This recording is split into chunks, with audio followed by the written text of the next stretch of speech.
Blue Nose Audio presents Forging Passion, a Stag Generations prequel, written by Lainey Davis, narrated by Janine Granda and Bryant Walker.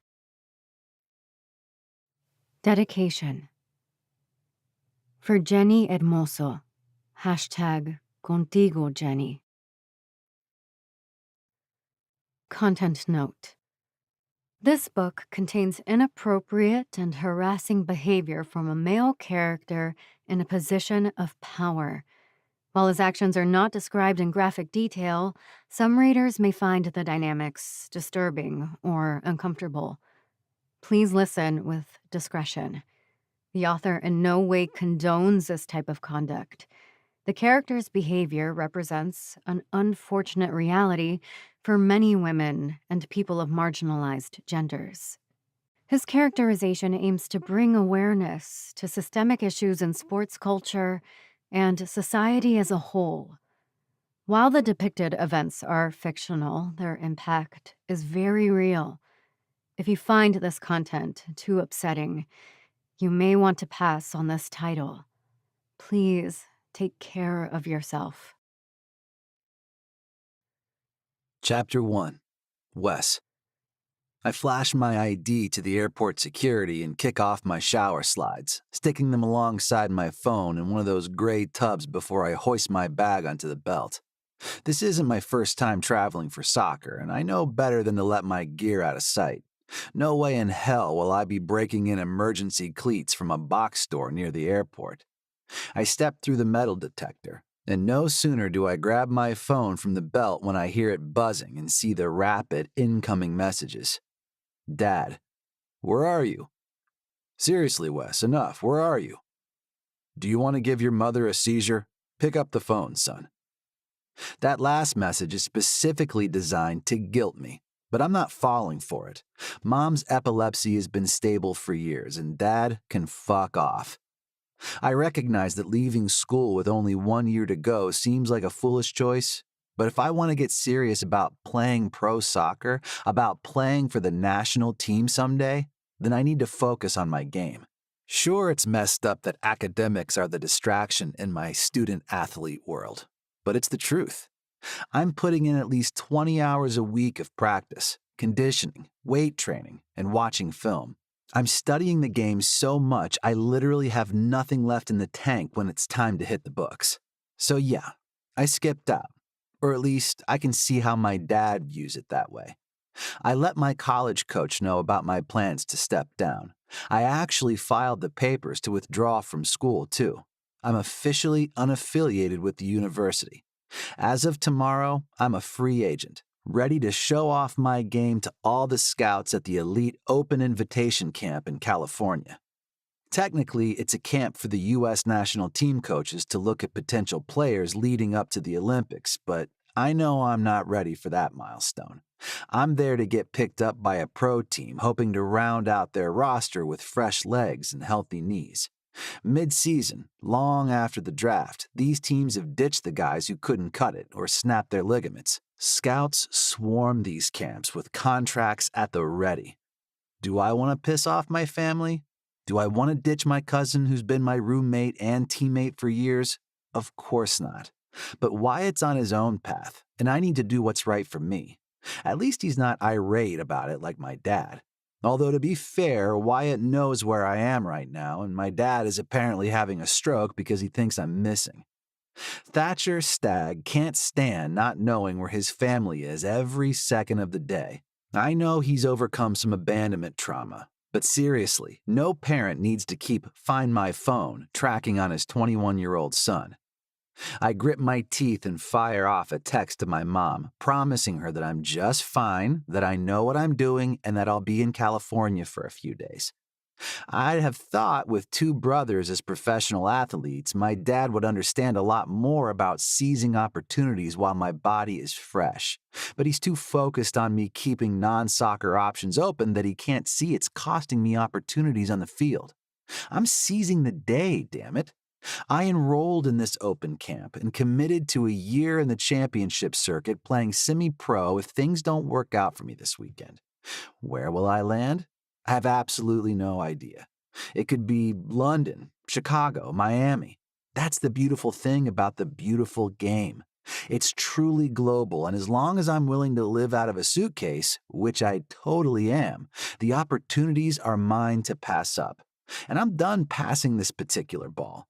Wyatt and I have the lease on our apartment until the end of the month, so I have plenty of time to figure out where to stash my belongings. But if I have anything to say about it, I'll know everything I need by the end of this weekend when the pro soccer coaches are fighting each other to pull me off their discovery lists. I shove my phone back in my sweats and grab my duffel from the security belt, looking around for my slides. An irritated female voice hollers at me. "Hey, that's my bag, asshole." I whip my head around to find a barefoot Latina woman glaring at me, toned arms crossed over her chest as her red-tipped toes dig into the tile floor. She looks murderously angry, dark hair in a braid over one shoulder, dark eyes glaring out from above tawny cheeks flushed with frustration. She is exactly the kind of woman I'd chase if I had the time and energy for such things. But I don't, I remind myself quickly. She moves her hands to her hips, causing her t-shirt to stretch across her chest. It reads, OU Soccer. My breath rushes out of my body. The temptation is extreme. I love athletic women. I love joking around with them, and I love the feel of their bodies against mine. And sexiest of all, this one is annoyed with me. "You have my bag." I look down at my duffel and see that it is, in fact, not mine. There are no scuffs on it for starters, and it's got the name Moreno embroidered on the side instead of Stag. "My bad," I say, slipping the bag off my shoulder and handing it to her. She snatches it with a huff and looks past me, I assume searching for her shoes, which seem to be caught up in a line at the machine, where the security agent is scowling at my actual soccer bag. The angry woman sniffs. "What'd you do? Leave your tape scissors in there?" Shit. My stomach lurches because I definitely did leave my athletic tape scissors in the side pocket of my bag. I look around for someone to explain, but they're already beckoning me toward a podium. I can tell they'll be wagging a blue-gloved finger at me for my error. I pad over there in my socks, my slides are still somewhere on the belt, and explain about the scissors. I understand that you have to take them," I tell the guy, who rolls his eyes so hard I can almost hear it. "This is serious, sir. You can't bring weapons onto a plane." Yes, I understand that. Like I said, I'm sorry." He tosses the scissors into a bin next to the podium and gives my bag a final rummage, wrinkling his nose at the pungent odor from my shin guards. "Please make sure to take all your belongings from the belt," he says, shoving the bag in my direction. I nod and grab my stuff so I can hustle to my gate. The flight is half boarded by the time I get there, and as I make my way to my seat, I can't help the grin that splits my face. Moreno is sitting in the seat next to mine. Chapter 2. Kara. I'm trying not to stress. It's not going well. I was just a total bitch to a guy in the security line because he picked up my bag by accident. Gah. But I basically have everything writing on this weekend, and I have no filter right now. Which is why I have a whole string of apology messages to send to my roommates back at school for rushing out of our apartment in a huff to catch my flight. I could have had a ride from Shantae if I was capable of accepting help from anyone. I could have gotten here much earlier and not had to sprint from the shuttle bus only to get stuck in the security line behind a guy who is far too attractive for his own good. Nope, I say as I fill my water bottle from the fountain near my gate. Not looking at men right now, attractive or otherwise. I took a 2-hour bus from my college in Ohio, followed by a city bus and an airport shuttle, and that's only today's part of my journey. I've been on this path to this training camp my entire life, from the first time I laced up a pair of cleats. No, from the moment I watched women like Brandy Chastain and Megan Rapinoe slay on the pitch and begged my parents to buy me a pair of cleats. All the hours in the weight room these past 4 years, all the conditioning, all the physical therapy for sprained ligaments, it all comes down to this moment. They announce boarding for my flight, and I make my way onto the plane, tossing my duffel bag into the overhead compartment before settling into my seat. Since I'm still allowed to use my phone, I decide it's time to eat some humble pie, and I text my roommates. Midfield mommies. Me. Made it to the plane. Shantae. Oh, she's talking to us now. Tony. Probably forgot something she wants us to bring her real quick. Me. I'm so sorry I was a total bitch this morning. I'm so nervous, guys. Tony. We know, girl. You're going to be great. Don't even worry about it. Shantae. Tony, you know she's worried. Me. I mean, I wasn't gonna say anything snippy, but yeah, I'm a wreck. Shantae. And me. And I love you, and you're the best teammates and the best roommates, and I'll tell you everything as soon as I get back. Rosalie. We know you're going to kill it, and we already planned a carbo load for Monday. Shantae. Since when are we eating wheat? Rosalie. I mean, maybe it's zoodles and meatballs. Tony. Zoodles are not pasta. I don't like pretending, and we don't have to follow a nutrition plan anymore, except for Kara. Heart. Me. Okay, well, I'll eat whatever I can with you, and I'll love it. Shantae. Love you. Rosalie. Heart emoji, soccer ball emoji, trophy emoji. The flight attendant starts telling people to put our phones away, so I slide mine in my pants pocket just as the last passenger hustles onto the plane. I look up, and of course, it's that white dude from security whose giant duffel no longer fits in the overhead compartments because they're all full. I watch his muscles move inside his t-shirt as he hoists up the lids to nearby bins, then pulls them back down. His ass is right at my eye level, and, not gonna lie, I stare. He's got a perfect bubble butt, accentuated by his gray sweats, and I suck in a breath, wondering if he will turn to face me and try the bins on my side of the aisle, because then I'll really get an eyeful. Even if he didn't have a soccer bag with tape scissors, I would have spotted him as someone in training. That level of arm muscle doesn't just show up on a guy. I do like to appreciate athletes.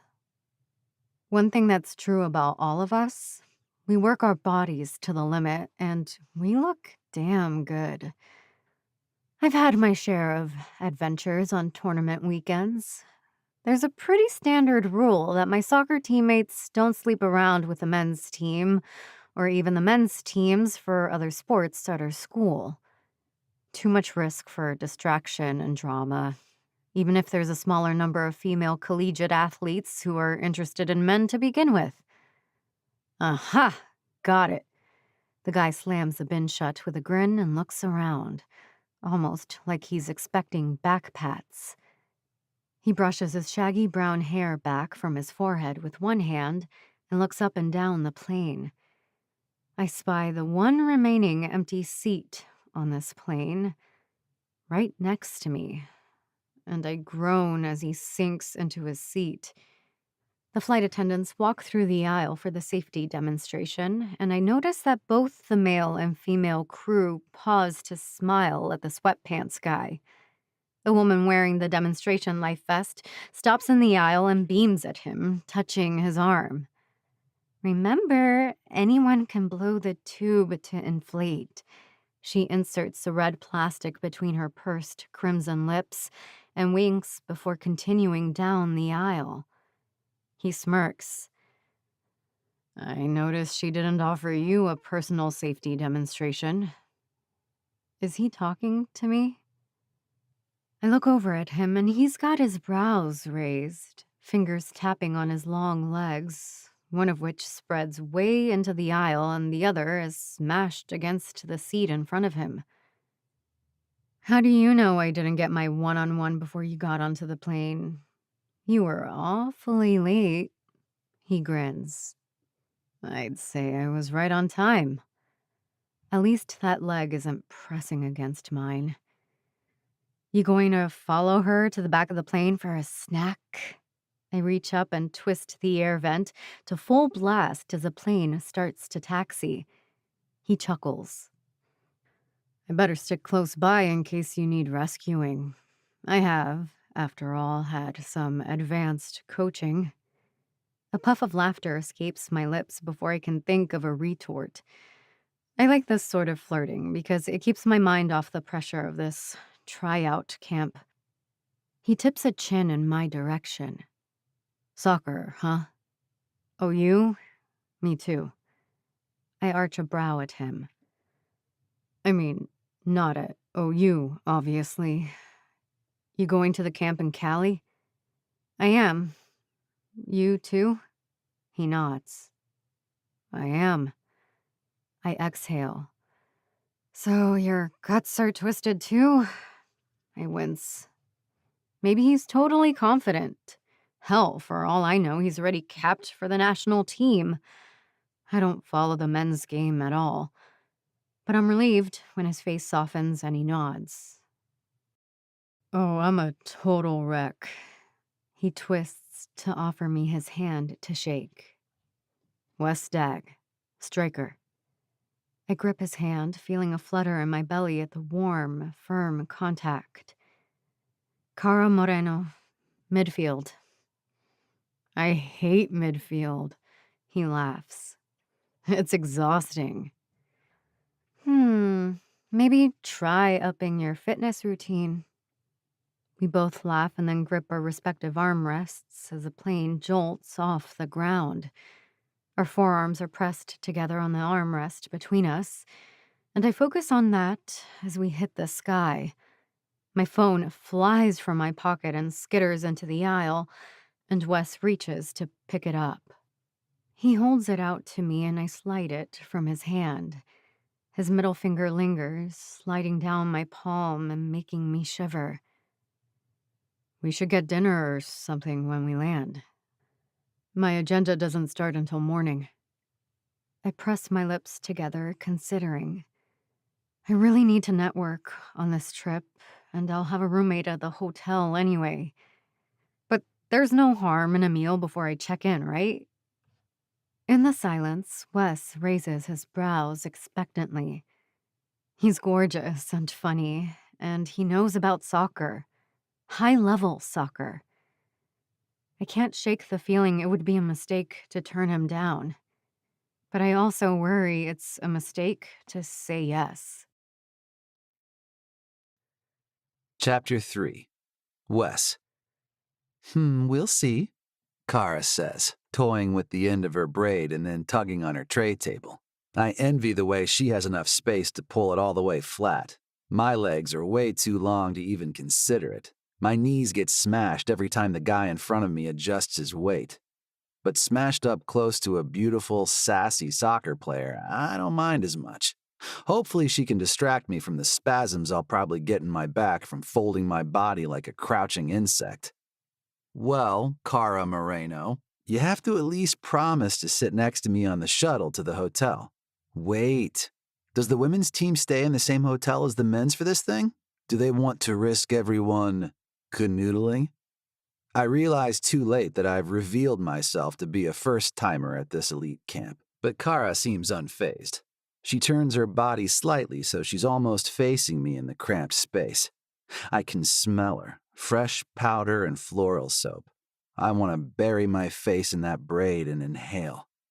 Not sure how you don't already know this about women's soccer, Stag, but there's usually plenty of same-gender canoodling regardless. She laughs, and I realize I'm hanging on to some really outdated assumptions. Kara bites her lip and says, I'm at the summit. I nod. Same. So, about that shuttle ride. We flirt the entire flight, joking about the agenda, realizing the men's and women's teams share some staff members. I'm careful not to mention my relation to the coaching staff of my hometown teams. I'm not sure why I don't tell Kara that fitness coach Lucy Moyer is my aunt, or that my uncle coaches the professional men's soccer team in Pittsburgh. Kara seems blissfully unaware of my family, and I realize it's a relief. I spend enough time worried that people think my relatives pulled strings to get me where I am. Maybe they did back in high school, and maybe they did to get me seen by the college scouts, but I'm pretty confident that I made my way here today on my own merit. My college coach sure didn't make any calls on my behalf after I quit the team. Kara flops her head back against the seat and sighs. I have so much riding on this weekend, you know? Oh, trust me, I get it. She turns her head to stare at me, her dark eyes intense, like she can see right inside my head. How can you stand it, the pressure? Sometimes I feel like if I am this messed up about the possibility of making the national team, maybe I'm not cut out to wear that jersey anyway. I shake my head and place my hand on hers on the armrest. She doesn't pull her arm back or flinch, so I keep it there. Don't think like that. Anyone would be a mess going into this camp. Even the veterans. It's not like their spot on the roster is etched in stone. It's a big deal to put yourself out there and risk being told you don't have what it takes. She smiles. It feels good to meet someone who gets that. Same, Kara. Same. I tap my other palm on my thigh, realizing my right leg is almost touching hers. How are these planes so small? The warmth of her body radiates into me, despite the blast of air she's got blowing from her vent. I'll let you in on a secret. I can't believe I'm about to speak all this out loud, but what do I have to lose? She's on the same path. She doesn't know my history, but if she's trying out for the national team, she knows something about what my life has looked like on the pitch. I don't even expect to get called to the Stars and Stripes. I'm here to get seen by the pro scouts. Kara's smile lights up her entire face, and she tucks a few tendrils of loose hair behind her ears. Wes, she whispers. Same. When we land, Kara and I grab our duffel bags, each of us with the proper bag this time. And she does agree to ride the shuttle with me to the hotel. But I can tell her head is already into her purpose for being here. Tonight isn't the night to let loose. Kara mutters to herself on the shuttle bus, and I fight back the urge to squeeze her knee, to reassure her that she'll be great tomorrow. I have no idea how she'll play, how she'll respond to the pressure of being scrutinized, but something tells me she will rise to this occasion and shine above the other players. As we pull up to the hotel, there's a huge crowd of soccer players sprawled all through the lobby, with some chaos as people try to get checked into their rooms. I see a bunch of familiar faces, and I hear a woman with a clipboard calling Kara's name from over near the vending machine. She waves and holds up a finger, turning toward me. So, I slide my hands in my pockets. So, Kara rolls her eyes and pulls out her phone. You should give me your number, in case I have questions about life vests or something. I grin. You want instructions for how to blow a tube? Kara doesn't blush, and she doesn't back away. She thrusts the phone toward me. By Saturday night, I'll be ready for some turbulence. I enter my number into her phone and then call myself, silencing the phone with one hand as I pass back hers. But I don't let go right away, stroking her hand with my thumb instead. I like that this has become a thing with us already. I'll help you assume the brace position, Kara. I wink at her. She smiles a tight-lipped half grin and hoists her bag higher on her shoulder. I watch her walk away toward her competition, admiring the rear view as she leaves. And then I turn to face the guys I've played against for years in college, the guys who are even bigger rivals this weekend than ever before. Time to get my head in the game. Chapter 4. Kara. As a Division I athlete, I've gotten used to some pretty swanky accommodations for soccer functions, and this training center is no different. The hotel is super clean and spacious, with all white linens that I'm scared I'll get muddy later when I'm covered in grass and dirt from the field. I'm rooming with a white woman named Jay, who played keeper for Seattle. I've played against her before, but never really got to know her. When we get to our room, we toss our bags on the ground and look at one another, hesitant. She runs a tattooed hand through her short, straight hair and sighs. I really don't like sleeping next to the vent thingy. Is that okay? I sigh right back in relief. I really prefer sleeping further from the door. This is great. We spend some time unpacking, swapping small talk to break the awkwardness. We both just graduated and have our sights set on the pros, with the national team as a someday goal. They're taking younger and younger players, though, Jay says, pursing her lips as she lays out her goalie kits on the dresser. Maybe I've already missed my window. I don't know. Well, I worry about the same things, but I'm sure the competition is tighter for keepers since there's only one of you. She's got an array of pale blue, black, and lime green outfits. Do you have to bring all of them with you all weekend in case we scrimmage? She shakes her head. Nah, I just want to be ready. We both like to fall asleep to white noise, and we turn in pretty early to help combat the jet lag. But not until we chug water with electrolyte tablets stirred in. Jay cranks the volume on a sleep sounds app on her phone, and we snap off the lights. And then my brain goes haywire, running through all the skills I know I need to perfect, all the flaws I can't unsee after the last round of film I watched with my college coach. I can't do this all night, and I silently chide myself for obsessing. But if I stop thinking about soccer, that only leaves thoughts of Wes. It's seriously unfair for someone to be that good looking. He's a total package. Funny, tall, fit, and confident. I don't regret skipping dinner with him tonight since both of us really do need to concentrate. But I can't help fantasizing about what it will be like if we really do sneak away from the crowd after the last session ends on Saturday. Will he really help me take the edge off? Unwind and forget the stress and pressure for a few minutes? Maybe it'll actually last longer than a few minutes with Wes. Or maybe we'll both be too exhausted to copulate after 16 hours of intense high-level soccer. Jay and I sit together on the shuttle bus to the training center. Apparently, the men and women are training in a different area of the facility, which makes sense since we need all the space in the locker rooms and offices. Wow. Jay and I stop in the tunnel to the field, looking out on the perfect grass and the California sunshine.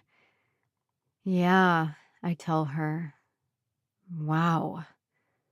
I know we've each experienced some pretty big stadiums, but this is beyond. This is the home of pro soccer for men and women, a stadium that regularly sells out with 20,000 tickets. This is where it all happens. Damn right. Jay claps me on the back. You got this, Moreno. I punch her in the upper arm. You got this, too. Every woman in this locker room is the best of the best on their university team, full of elite players. Or I realize, the best of their professional club team. I try not to gawk at the group of women along one side of the locker room because I've definitely waited in line for each of their autographs in the past. Jay, I whisper, we are in the same locker room with... Don't be weird, Moreno. Her eyes widen and she shakes her head. They're trying out this weekend. Same as us, right? All of us earned the right to be here.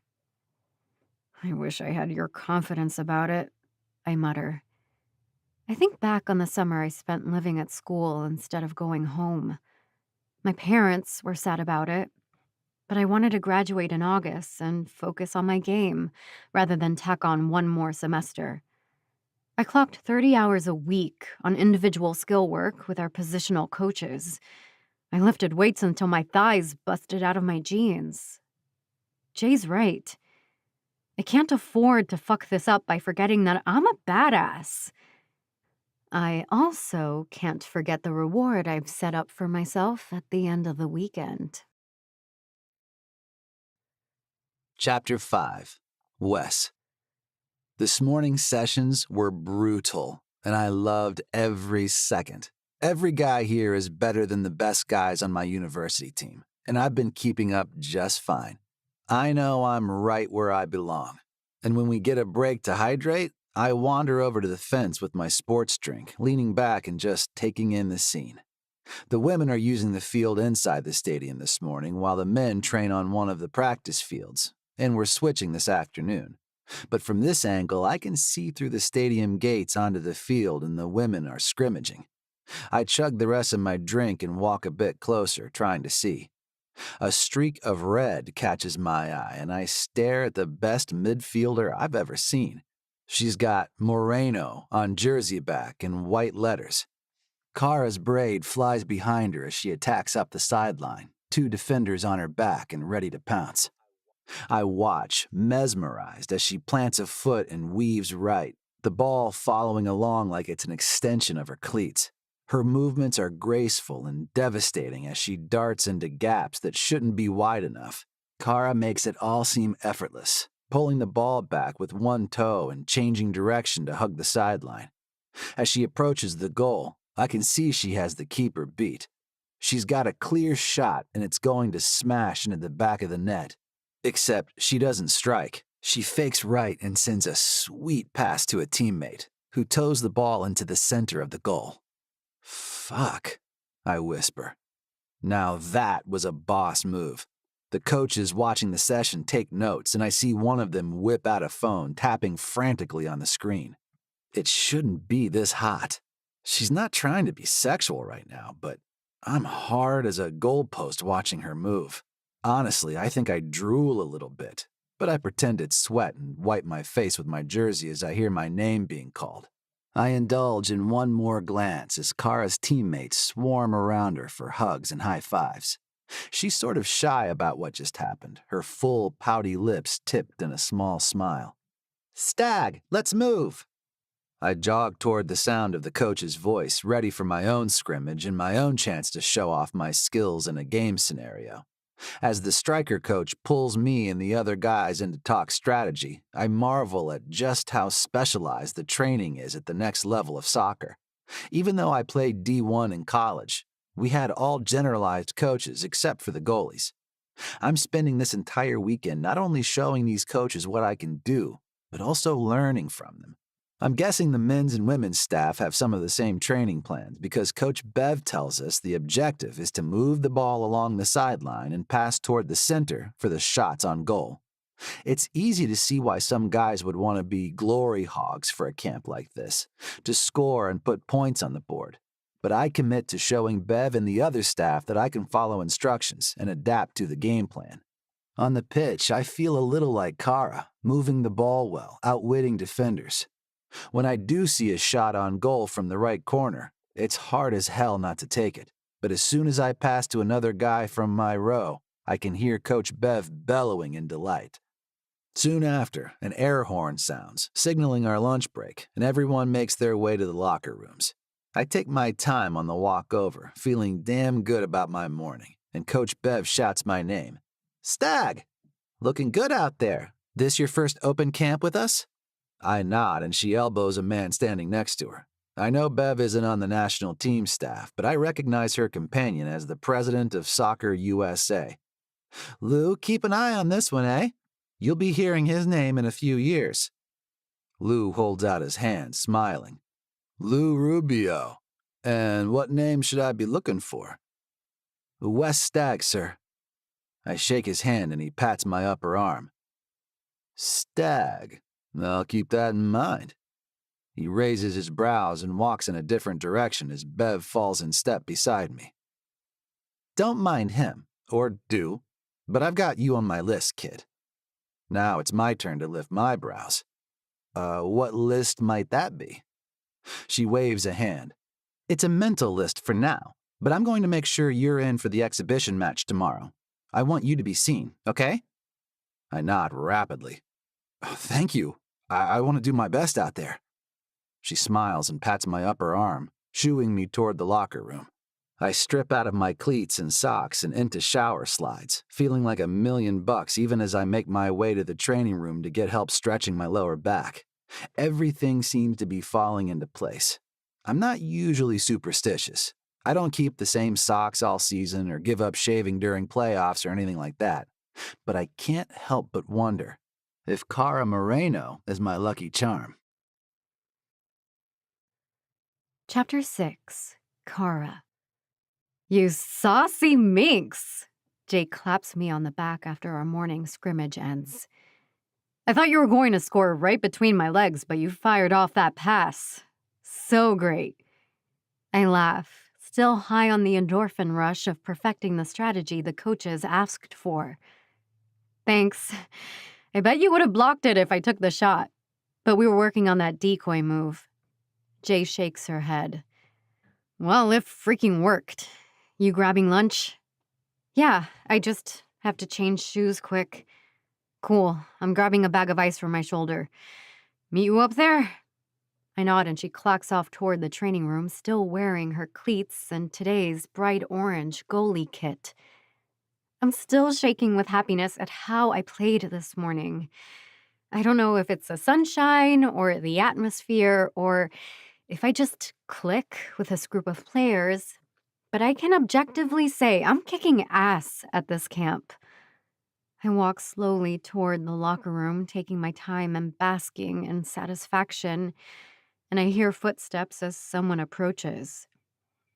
Hello there. I turn and see a guy in a Soccer USA polo. He steps closer, and I realize it's not just any guy, but the president of the whole organization. I recognize him from television when I've seen the national team play. Oh, hi. He smiles and his eyes dip to my chest. You looked pretty good out there. What's your name? Cara? Cara Moreno. Nice to meet you, Cara. I'm Lou. He holds out his hand, and when I shake it, he doesn't let go as soon as I expect him to.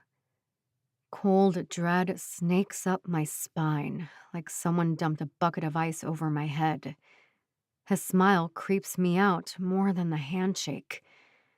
Maybe because this guy is really important when it comes to the national team? I decide it must be my nerves, and I pull my hand back, placing it on my duffel bag and holding it tight against my side. Well, I've got my eye on you, Cara. Hope to see more of you. I'm about to stutter out a thanks when Jay rounds a corner with the ice. She glares at Lou, who looks up at her and immediately backs up a few inches. Jay tips her chin. We should get up to lunch, Cara. I nod. Yeah, I'm starved. Lou smiles, but it's a false smile, even creepier than when he held my hand in his. You ladies enjoy your meal.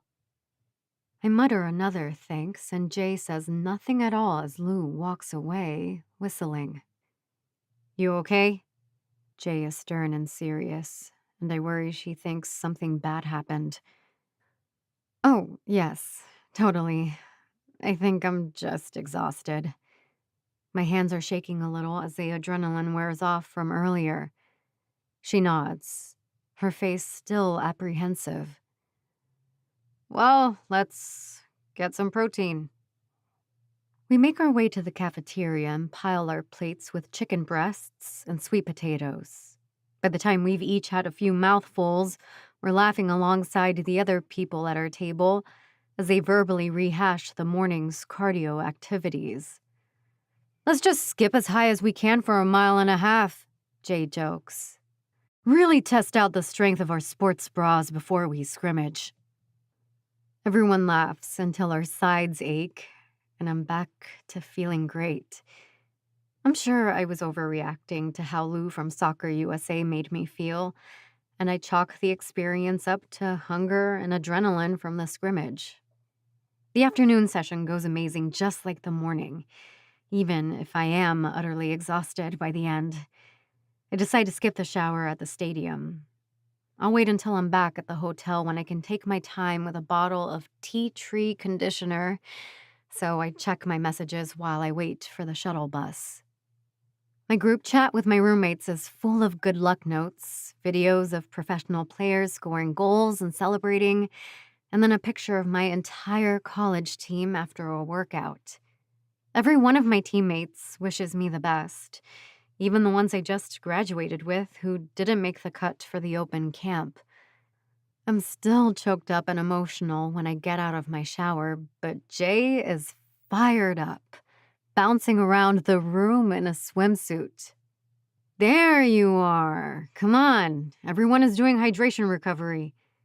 I furrow my brow in confusion and she shakes her head. We're invading the hotel pool. Grab your suit. I laugh at myself. For a minute, I worried I forgot an active cool down session or something. Jay tosses me a towel from the bathroom. No, we're just going rogue and enjoying some sunshine. Some of us live in Seattle, where we never see that yellow guy up there. I quickly slip into my two-piece. It's not the sexiest bathing suit from my drawer. It's a functional one I use for ice baths, so the top has a lot of coverage, and the bottom is more boy shorts and bikini. Okay, ready. I toss a long t-shirt over my head and shove my feet back in my shower slides. The two of us head down to the hotel pool and find the entire space is crawling with soccer players. Jay whistles. That is one fine display. I nod, staring at the corner of the deck where a group of men are shedding shirts. Yes. I look over to Jay and see she's got the same expression on her face as she stares at a group of women in two-piece suits similar to mine. We laugh at one another and drop our towels on the nearest lounge chair. Too bad we have to stay focused, Jay sighs. No harm in looking, though, right? I slide into the pool, the heated water a delicious surprise. Oh my God, this feels amazing. I say it to Jay, but when I lean my head back in the water and then right myself and open my eyes, I see that she's swum off toward the deep end, and Wes Stagg is looming over me from the pool deck. It looks amazing, he drawls as he drops to sit on the edge, dangling his legs into the water. I smooth my hair back from my face and stretch my neck. Wes Stagg without a shirt is entirely unfair when I'm trying to keep my head in the soccer game. But then again, if I let my brain rest and de-stress for a bit, maybe I'll be sharper tomorrow.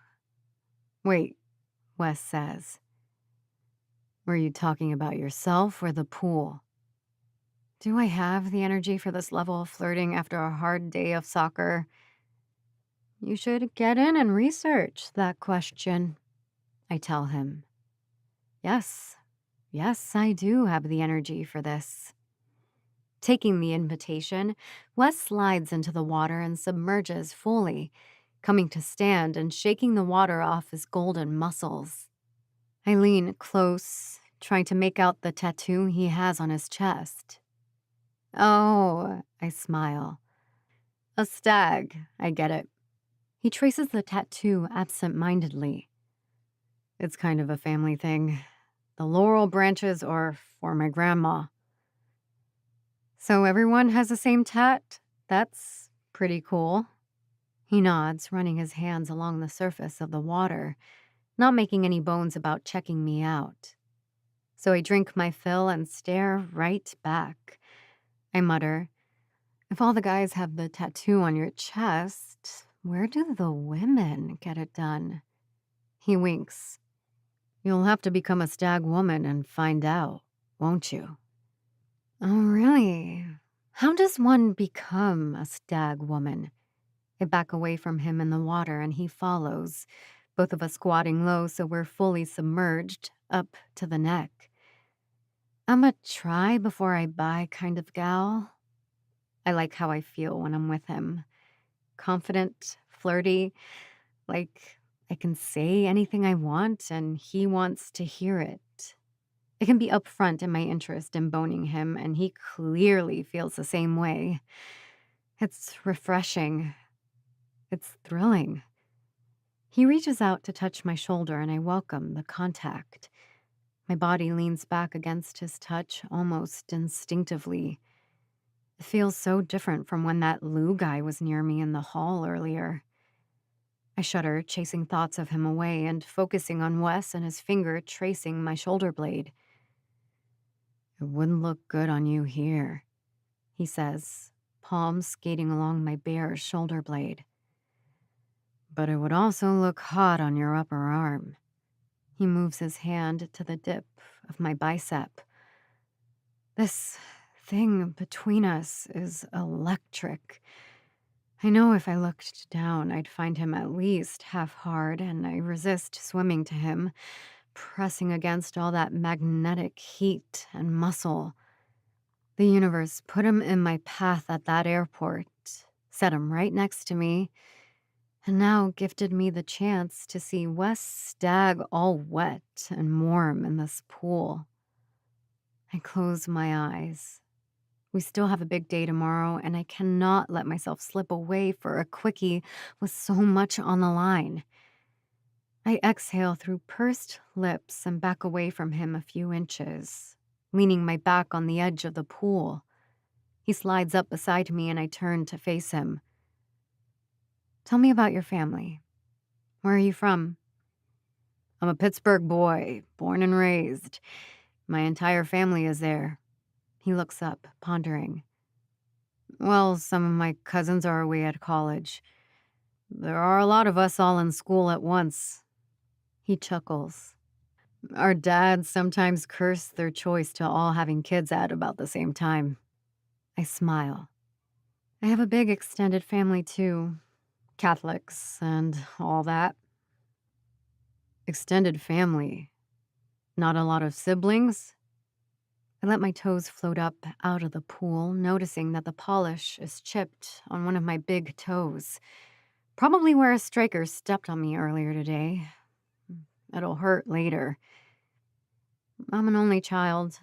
My parents got divorced when I was young, and neither of them had any more kids. I shrug. They get along, okay? We talk about my upbringing in Ohio, how I suffered through over a decade of Catholic girls' schools. My parents would have sent me to an all-girls college, too, if I hadn't gotten a scholarship to OU. Thank God for Title IX, then, I guess. Wes taps his hand on the concrete pool deck. You know about Title IX? He scoffs. Everyone knows about Title IX. Or, I guess everyone in my family. Do people usually not know? Wes seems taken aback as I explain how many people in Ohio have never heard of women's soccer, even in this day and age, and how many people are surprised I earned a free college degree playing soccer and expect to play professionally. His eyes widen at that. Man, my one aunt is an Olympian and some sort of high-powered court judge. She got involved in getting the U.S. women's hockey team equal pay. Holy shit, really? As he talks, I learn that passionate feminism is now my biggest turn-on in a guy. He keeps going. And another aunt coaches professional soccer, men and women. I guess in my family, we just talk a lot more about those sort of equity issues. That's amazing. I nudge closer to him. I want to tell him that I'd like to meet his family, to see this group of people who teach their sons about gender equity. But I'm not here looking for love. I intend to be a woman who is paid to play pro soccer, and I've spent decades convincing my parents that such a thing is possible. This thing between us is totally happening. It'll be hot and fast, the gravy on the feast of this weekend. I chew the inside of my cheek and look at him, reminding myself that all bets are off the second tomorrow's afternoon session ends. Jay shouts my name and waves a towel. "We're grabbing dinner. You in?" I nod and turn to Wes. That's my cue. Until tomorrow, Moreno. I can't tell which is the more impressive feat. Acing that plan on the field today, or walking away from a very wet, half-naked Wes Stag. Chapter 7. Wes. I watch Kara climb out of the pool, the sun glinting off the muscles on her back and shoulders. She walks away with her friend, drying herself off with the too small hotel towel. There shouldn't really be anything sexy about a woman dabbing pool water off her neck, but I'm fully erect in the shallow end as she clacks away in her shower slides. Under normal circumstances, I'd have her against the wall by now, our tongues tangling. But she's right. We've both got a lot riding on this weekend. I guess the anticipation adds to the intrigue, too. By tomorrow night, we'll both be amped up and ready to unleash our inner beasts. I splash water on my face and pat my own hungry stomach, wondering when the guys will head into the cafeteria for dinner. Someone has to start that party train and climb out of the pool. I make my way over to the chair with my stuff and almost bump into a woman hustling into the fenced-in space. "Whoa there," she says, gripping my arm with a strong hand, and then she looks up to see my face. "Wesley Stagg? I wondered when I'd see your mug." "Aunt Lucy?" My aunt swats at my arm with her clipboard. "Stay right there, mister. I need to give my card to a prospect, and then you and I are having a chat." I dry my hair and slip into my t-shirt as I watch her continue hustling with one of the women's players at the far end of the pool. Aunt Lucy pulls a card from her fanny pack and gestures excitedly as the player beams. I didn't think individual team fitness coaches would be at one of these camps recruiting, but I guess the Pittsburgh Hot Metal sent a deep bench to scout talent. Lucy smiles at her prospect, shakes her hand, and then my aunt whips her entire body back to me, her face shifting to a stern scowl. She kicks a recliner toward me and sinks onto another one. "Sit." I do. "Wes, your father is beside himself. Your uncles had to take him running and rough him up so he'd calm down. You want to tell me when the hell this family started keeping secrets and making huge decisions that leave other stags in the dark?" I sigh and lean forward, my elbows on my tired thighs. "Aunt Lucy, if I gave my parents advance notice I wasn't finishing school, they'd overstep. They'd go to the bursar and prepay tuition. You've met my dad. He's stubborn as hell." "Oh, trust me, I'm familiar with the stag man form of stubbornness." Aunt Lucy rolls her eyes. She's married to my Uncle Hawk, who only found out about his brothers as an adult when he was transferred to Pittsburgh's pro soccer team. I was about 6 years old when my family learned there was a fourth Stag brother, who happens to have a different last name from the rest of us. They've had a lot of years to make up for lost time, though. My extended family is insanely close. Aunt Lucy leans forward and looks me in the eye, grabbing hold of my chin. "You could have at least talked to me and Hawk about your plans to go pro right away. You know we would have given you advice, made introductions."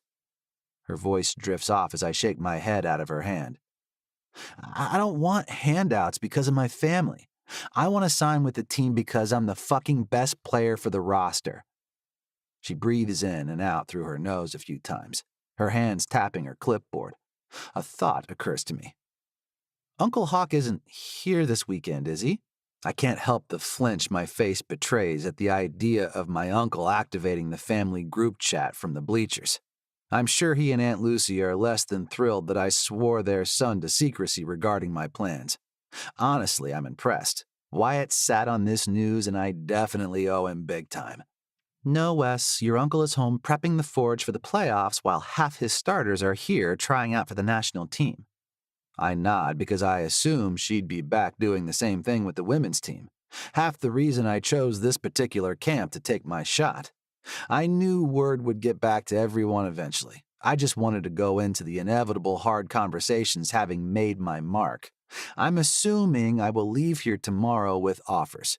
I've bet my whole future on it. I scratch the back of my neck and make a face of contrition at my aunt. So, why are you here then? Gah. She runs her hands down her khaki shorts and leans forward. I got an urgent text about a keeper, a midfielder, and an unbelievable striker that our rivals in Louisville are planning to woo. She shimmies her shoulders. I made myself available for the last-minute first-class direct flight out here. I laugh, imagining her sprinting from the stadium in Pittsburgh to the airport in her polo shirt and fanny pack. She'd probably get there faster than if she drove, half because the traffic there sucks, and half because my Aunt Lucy is fit as fuck from so many years training professional athletes and putting her workout money where her mouth is. Well, I hope you counter-woo your prospects successfully. Any player would be lucky to have you on their coaching team. She grins. Okay, enough with the ass kissing. Wes, what's your plan here? Lay it out for me. I throw my hands in the air. You're looking at the plan.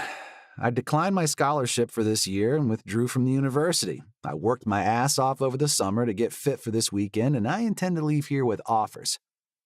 She furrows her brow and looks at me skeptically. I show her my palms.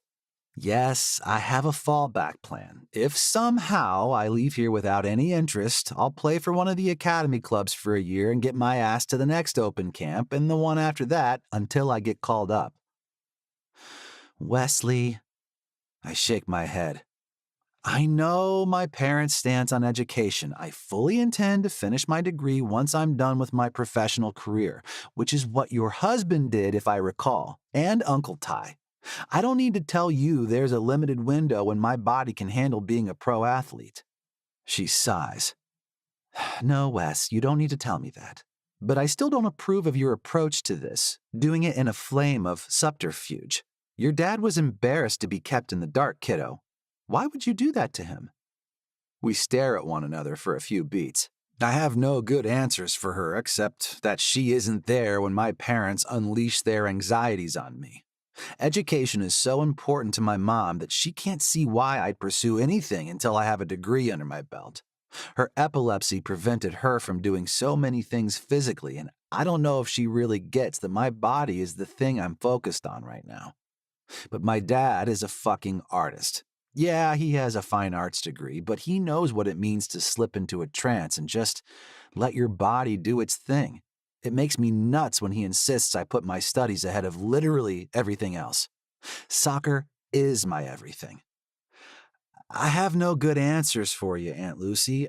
I'm 21 years old. I'm not relying on them for rent or cash or tuition. If I thought they'd support me in this, I would have come to them with it. I am sorry I kept you and the uncles in the dark, and Aunt Juniper. I don't know. I guess I just never expected you'd stage a mass intervention to get my dad to cool his jets.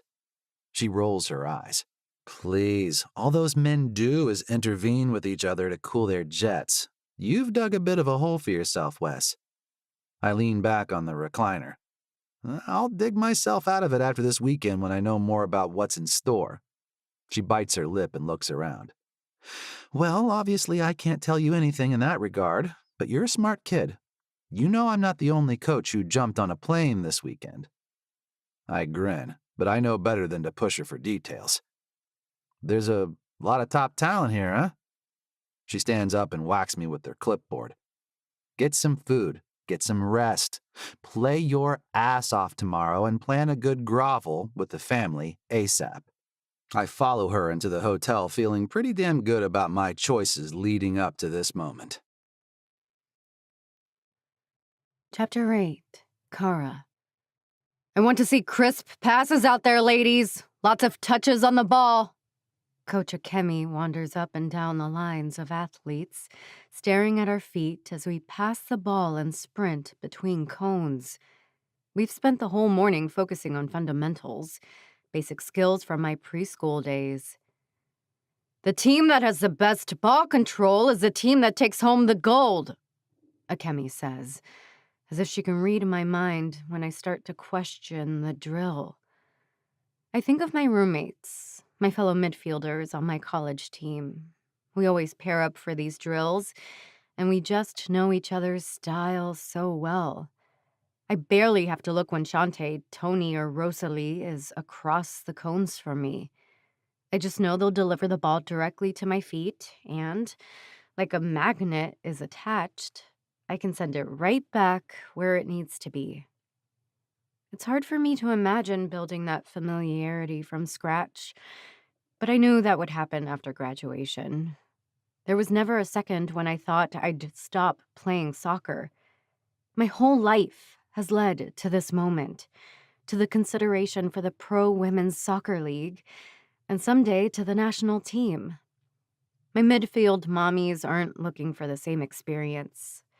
They all have graduate school on the horizon, and Rosalie hasn't even looked into recreational soccer near where she's heading in Chicago.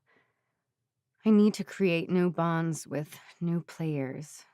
So, I focus on my fundamentals here with a partner I've never seen before and remind myself that I'll settle into a team. I will get signed after this weekend, and I will find a group of middies I click with.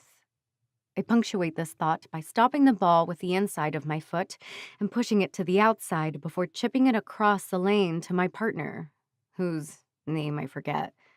She smiles and dribbles the ball. "Looking good, Moreno. Nice work." Coach Akemi tips her chin toward the sideline where an army of assistant coaches furiously take notes on all of our performances. Just when I start to worry we will spend the entirety of the day on passing drills, Coach blows her whistle and tells us to huddle up. Coach Pat has been putting together some new rosters based on yesterday's scrimmage performance. They will read off your teams, and that's who you will be with for the rest of today's session. I edge my way closer to Coach Pat, hoping they've put me on the same team as Jay, so I don't have to shoot at her in the goal today.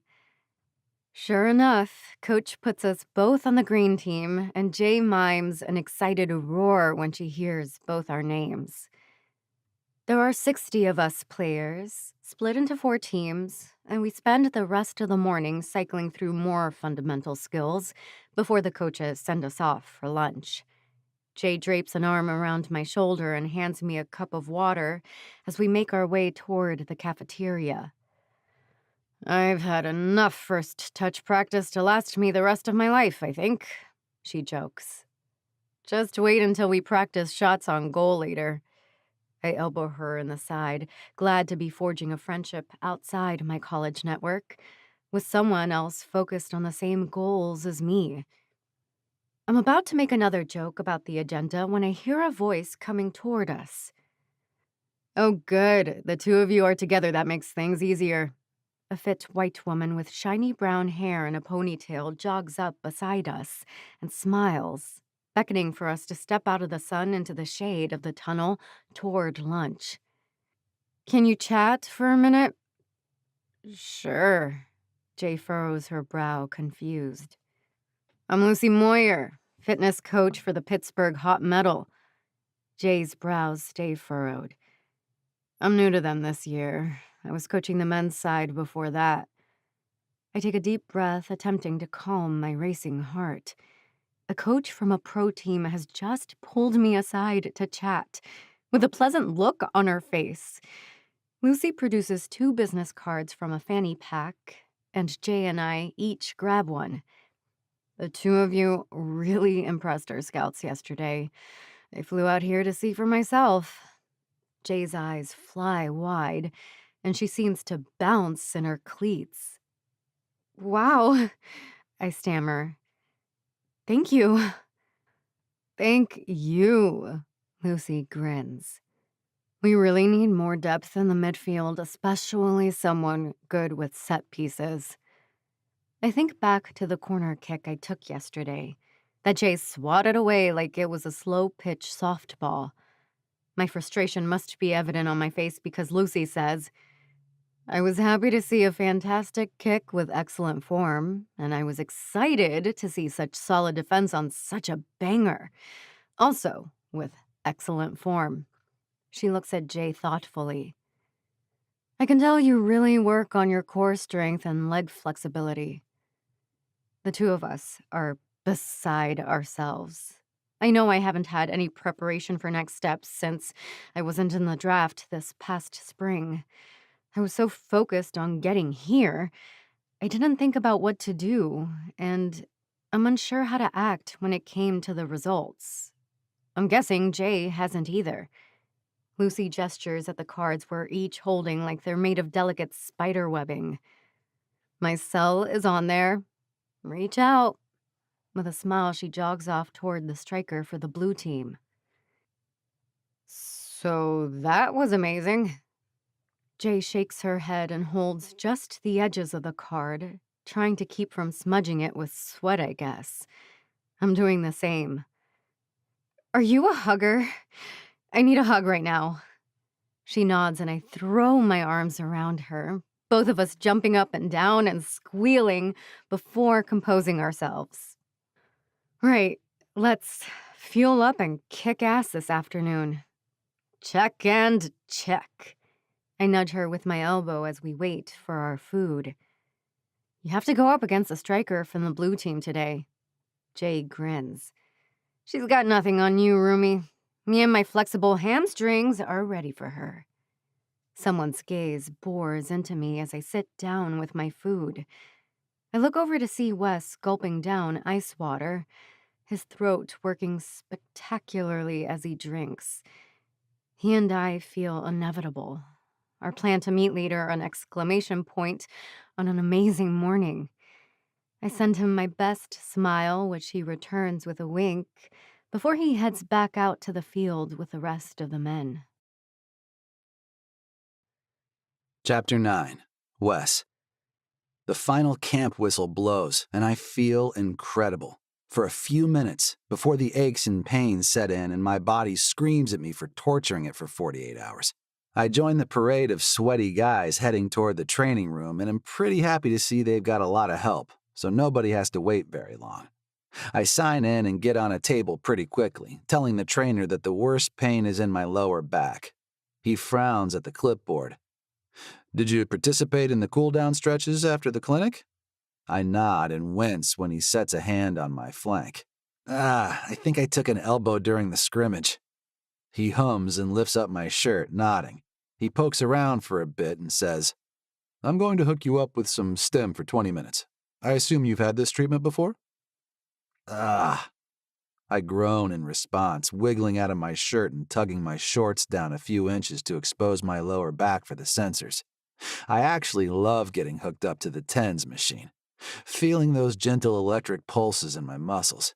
It's the next best thing to a real massage.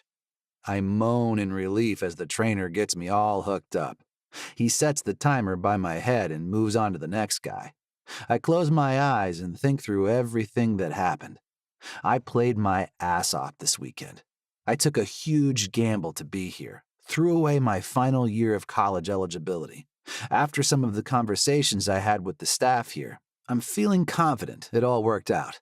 I haven't gotten any official calls yet, but I would expect those to filter in tomorrow morning after the scouts spend this evening unloading to their coaching teams across the country. Hell, maybe even across the world if the rumors are true that some scouts from the UK were watching today. The stim machine gives me a jolt in a good spot, and I let out a moan before I can help myself. I open my eyes to see most of the guys have filtered out of the training room, and the women's team is starting to file in as their session wraps up. My eyes connect with Kara's, where she's seated on a table a few down from me while a trainer wraps bags of ice around her shins. I give her a lazy smile. I am tempted to imagine her hands on my lower back, but I don't want to be sprouting wood here in the training room. That's for later, in private. Ideally with her, if she's still game. She gives me a look that assures me she is still ready to celebrate and burn off some adrenaline. I smile wider as she licks her lips. I love that she's got the same priorities as me, the same expectations. We both emphasize our game right now. above our personal relationships. Neither of us is going into this expecting forever. Not at all. She presses her teeth into her plump bottom lip, and I want to fly off the table and capture her tongue with mine. Her expression shifts like she can tell how turned on I am, and her confidence is so damn sexy. I never realized before I saw Kara how hot it is when a woman knows what she wants and knows damn well how to get it. I'm not talking about sex, although her openness about that is hot too. Cara Moreno can play fucking soccer. She's like me, knowing in her tendons that she's one of the best in the world, capable of competing on the professional stage. There is nothing like that. I'm glad I got to see her play from afar yesterday. Got to see her skill on the field. She's a stunning, incomparable player, and I cannot wait for her to direct all those physical strengths toward me. The tension slips out of my muscles, both because of the treatment and because I'm imagining her straddling me on my bed, me lying back as she does the work to bring us both over the goal line. The trainer pats Kara on the knee and moves to the next athlete. Kara hops off the table and takes her time getting her bag. I've been in that place before. She'll wear the bags of ice on her legs until we reach the hotel, and then she'll be all set. She bends over to fuss with the zippers, giving me an eye-level show that includes her entire perfect ass just a few feet from my face. She is absolutely doing that on purpose. The room is nearly empty now. Just a few other athletes and one trainer remaining. Kara approaches my table and her hand trails along my leg, fingers tickling the hairs on my calf, the back of my knee, and fuck, she just keeps going. The timer beeps and I yelp, causing Kara to giggle. I struggle to sit up and shout over my shoulder. Hey, is it okay if I disconnect myself?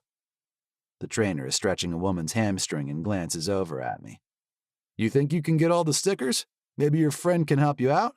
Kara grins and nods, hands coming to my lower back. Her touch sends stronger shock waves through my body than the machine as she peels off the sticky circles. Her breath is hot against my ear as she says, I know that stings. I'll kiss it later. Later? Fuck that. We're getting out of here immediately. She giggles again and yanks off the final sticker, patting my back afterward to ease the sting. I have to eat first. I'm starving. I run a finger down the side of her neck, watching her shiver a bit as she continues to rub her palm on my back. I've got something I can feed you, Moreno. She smacks me and backs up, arching a brow and looking murderous. I'm serious, Stag. I need protein. Do not make another joke. I laugh and tug my t-shirt over my head. I was going to tell you we can order room service. I don't know what you were thinking. She bites her lip. What about your roommate? I furrow my brow at her. You have a roommate? You don't have a roommate? I shake my head and toss her a protein bar from my bag. Oh, I can't believe the men don't have to share rooms. Fuck you. I place a hand on her lower back, steering her out of the room and toward the last remaining shuttle bus. Please do, Kara. Chapter 10, Kara. Wes and I are among the last people to leave the stadium, so we have the shuttle bus practically to ourselves. Practically, but not entirely. It's really unlike me to get physical with an audience, but I can't seem to help myself with Wes. I'm relieved he doesn't have a roommate. That way we can go back to his room and not mine. Not only because it would be awkward to navigate all that with Jay, but because I like that I can leave if I want to. I'm not here to get attached. I can't risk the mental distraction, especially if Coach Lucy comes through and I get an offer after this weekend. I can afford to distract myself for a few hours, but then I need to get serious about my future as a professional athlete. And then I need to explain it all to my family, who still thinks I'm playing for fun on the side and doesn't seem to grasp that soccer is what paid for my college education. But first, Wes Stagg. He guides me to the back seat of the bus and his hand is on my thigh, Before his butt hits the seat, he nudges the side of my neck with his nose as he whispers, "Is this okay?" God, yes.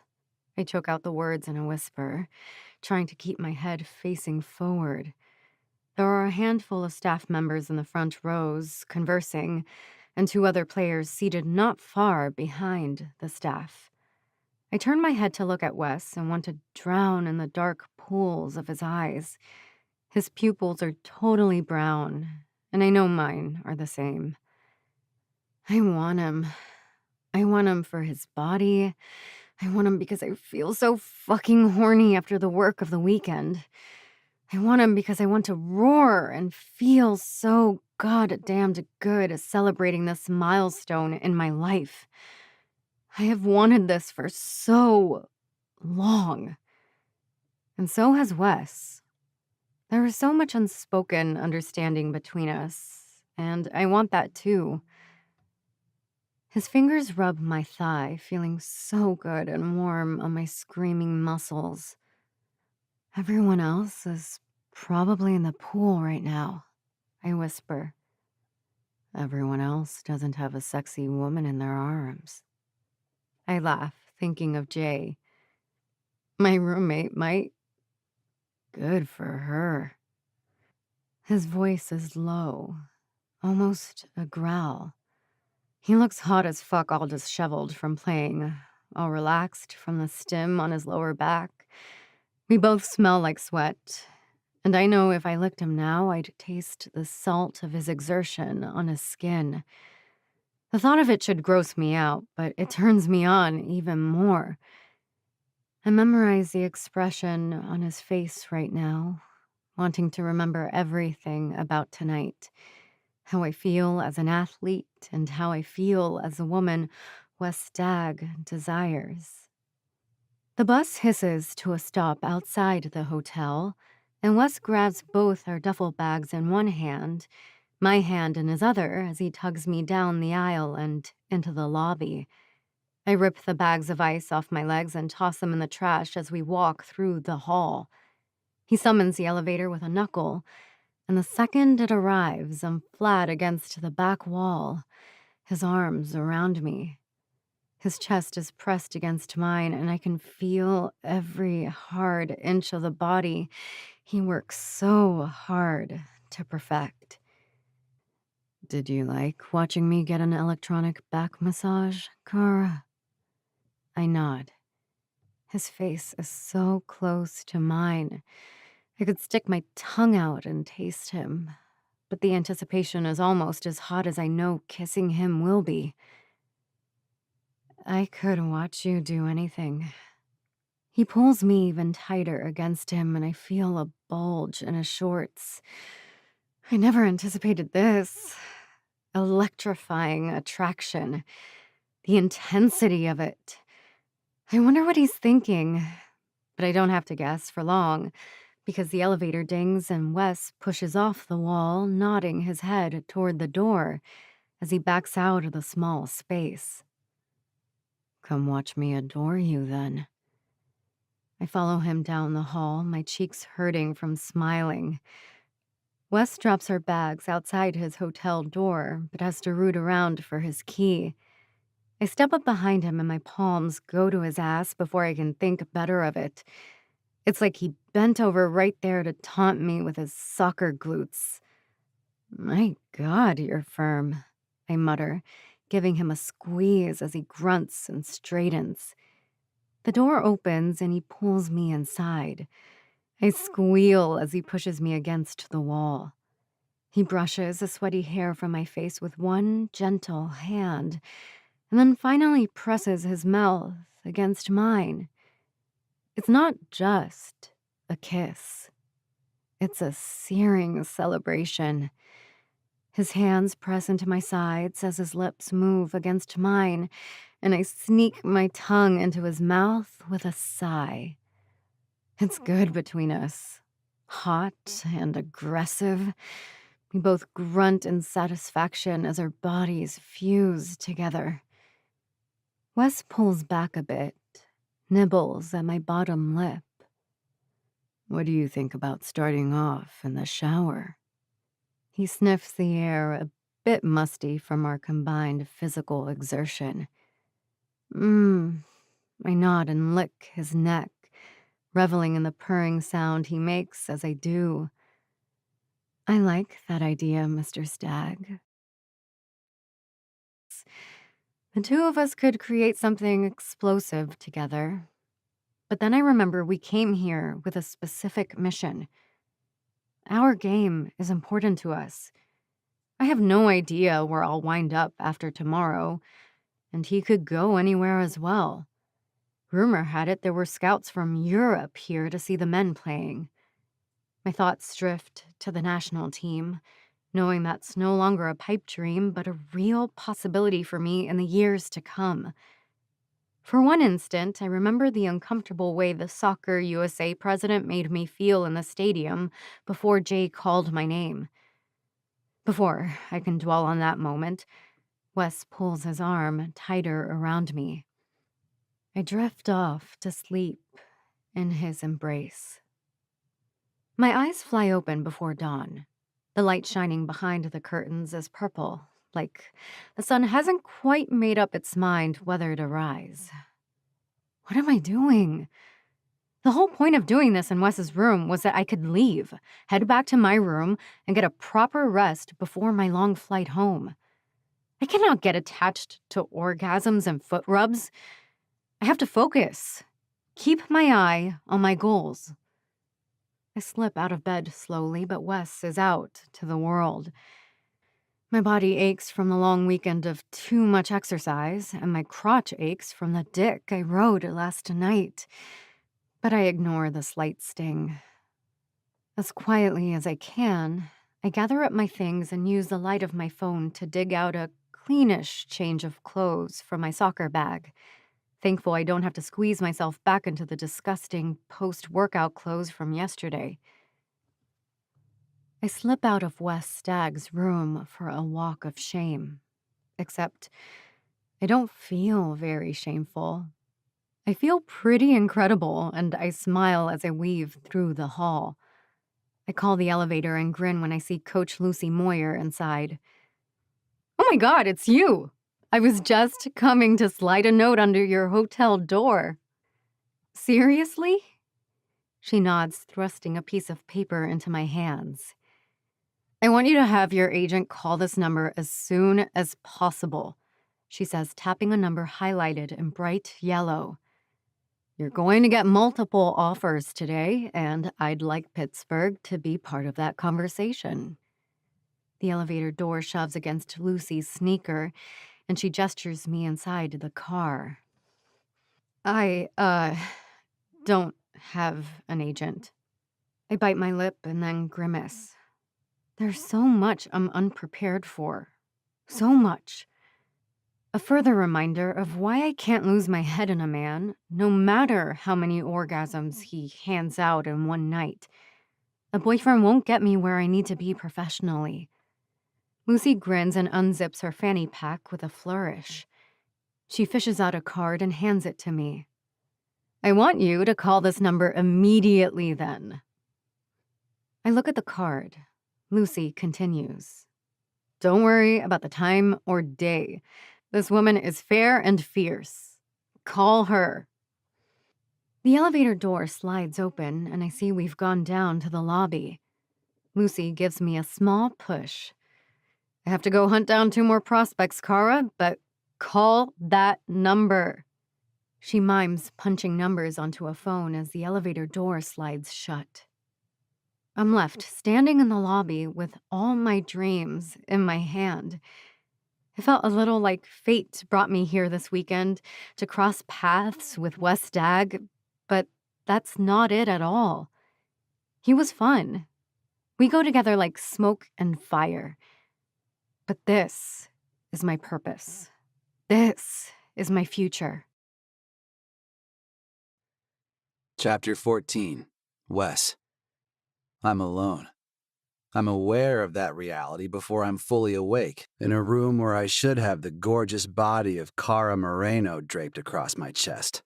I can't fight the disappointment that simmers. even though I know what last night was to both of us. It was a celebration, releasing a pressure valve. We both have a lot riding on the camp from this weekend, and riding each other was a celebration and a release. Except, it didn't feel that way to me. I did things with Kara that I've never done before, never wanted to do. We had a connection, and a lump forms in my throat when I realize that was clearly a one-sided assumption. She didn't even leave a note. I reach for my phone to see if maybe she texted me, and it starts ringing in my hand. Unknown number. I have to answer it in case it's an offer, but I'm not prepared for the volume that comes bellowing at me. I glance at the alarm clock. 6:30. Wes, baby! Hello? Don't you know my voice, kid? That's okay. Listen, your Uncle Hawk told me to give you a ring and said you're going to need me today.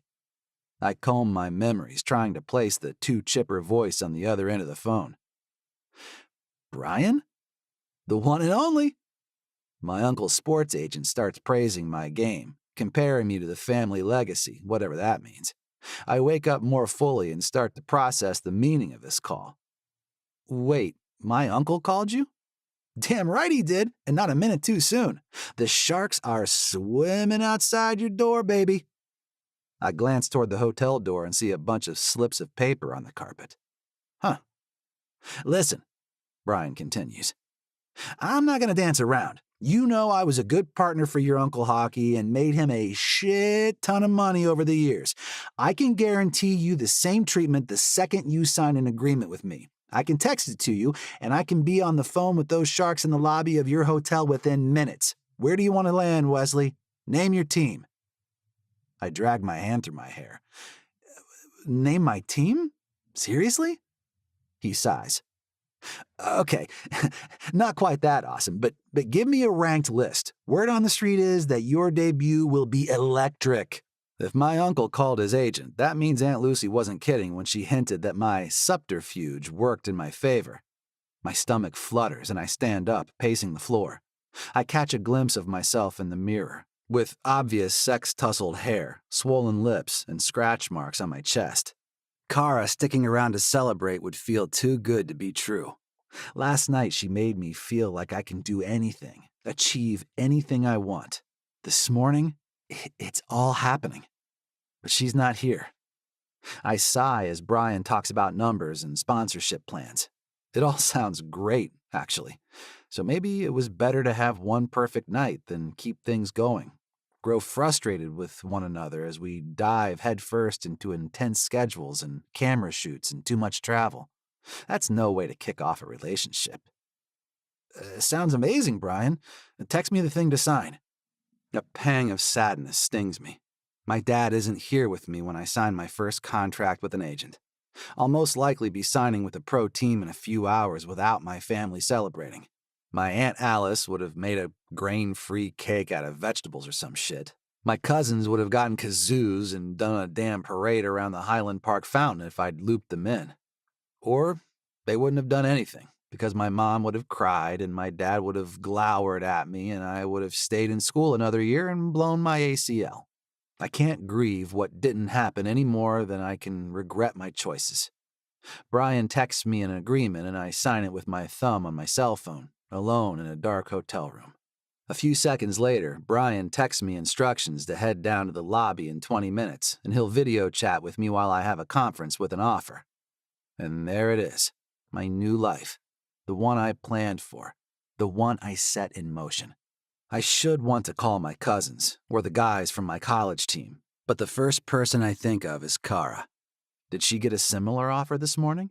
Should I find her room and go another round with her to celebrate, real quick before we both fly out? Does she have an agent? Maybe I should send her Brian's contact info. These thoughts swirl in my mind as I brush my teeth and slip into the only clean clothes I have left. Sweats and an old Pittsburgh Forge t-shirt of my uncle's. I step out of the elevator on the ground floor and turn the corner. Toward the conference rooms. Toward my new life. Chapter 15. Kara. I stagger over to a column around the corner in a quiet hallway. staring down at the card and the offer note from the Pittsburgh Hot Metal. Is this really my life? I have a fleeting thought again that I should run back up to Wes's room and tell him, but that's too much. He was pretty clear that he's not looking for long term. But damn it, we shared something powerful. And I know he'd want to celebrate this moment with me. With my future squared away, maybe it is possible that I can think about something romantic too. With the right guy, it could work. And Wes Stagg would definitely understand that soccer would be my top priority, that I'd be flying all over the country and spending long hours at the stadium studying the game. Maybe we won't have time to be each other's everything, but maybe we can also be something, somehow.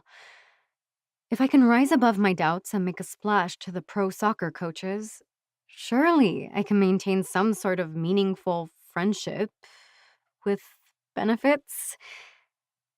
I take a moment to experience some of the joy bubbling inside me, squeaking and bouncing on my toes, letting my duffel bag fall to the ground and then freezing when it makes a loud sound in the echoey space. A man pokes his head around the corner from a conference room, and I cringe a little inside when I see it's the Lou guy who creeped me out in the tunnel the other day. "Hey there," he drawls, and I force a smile onto my face. He's wearing a Soccer USA polo again, and I am fairly confident he's someone important with a national team staff. "Hi," I mutter, folding my note from Lucy and stooping to get my bag. When I stand up, I realize Lou is in my personal space again, one arm on the column and the other reaching for my bag. Stunned, I hand it over to him and he drops it to the floor again. Every muscle in my body tenses as he smiles a weird, creepy grin. I can't quantify my feelings, but I know he's not interested in my soccer skills. He's a predator. The thought frightens me because I know he shouldn't be.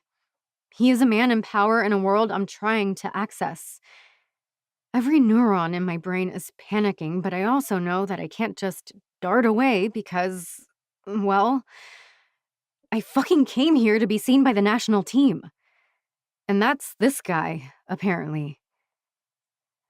"Did I see you talking with Lucy Moyer yesterday?" I nod, trying to avoid eye contact. He leans in a little closer, his voice near my ear in a whisper. "I'm so glad. I've had my eye on you, Caro Moreno. I think we can expect big things."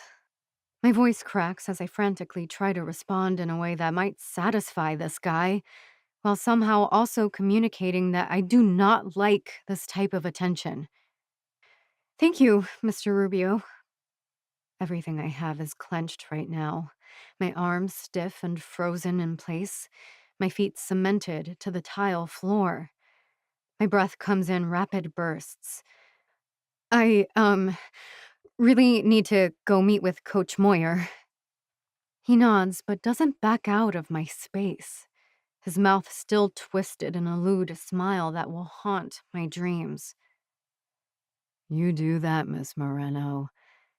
We want to make sure you are all squared away on the right track." He traces one finger along my shoulder with his final word of that sentence, tapping the top of my arm before turning around and finally, blessedly, stepping back. The air returns to my lungs in a whoosh as he takes another step further from me, saying, "Ah, Mr. Stagg. Glad I caught you in time." And then I see Wes in the hall, staring, face twisted in confusion. His eyes bore into mine as Rubio drapes an arm around Wes's shoulder, guiding him toward the conference room. Wes turns his head back to face me one final time, his expression pained, before he closes his eyes, swallows, and faces Rubio with stoicism. As they step into the conference room and shut the door, I fear every possibility I might have had with Wesley Stagg is gone. Wes and Kara's story continues in Forging Glory, Stag Generations, Book 1. You can also enjoy Wes's Uncle Hawk and Aunt Lucy's story, Beautiful Game. Thank you for listening to Forging Passion, a Stag Generations prequel, written by Lainey Davis, narrated by Janine Granda and Bryant Walker, both members of SAG-AFTRA. Production coordination by Candace Lawrence. Post-production by Michael Kinsey. To stay informed about titles by Lainey Davis, visit laineydavis.com. Production copyright 2023. All rights reserved. Stay tuned for a sample chapter of another Lainey Davis audiobook.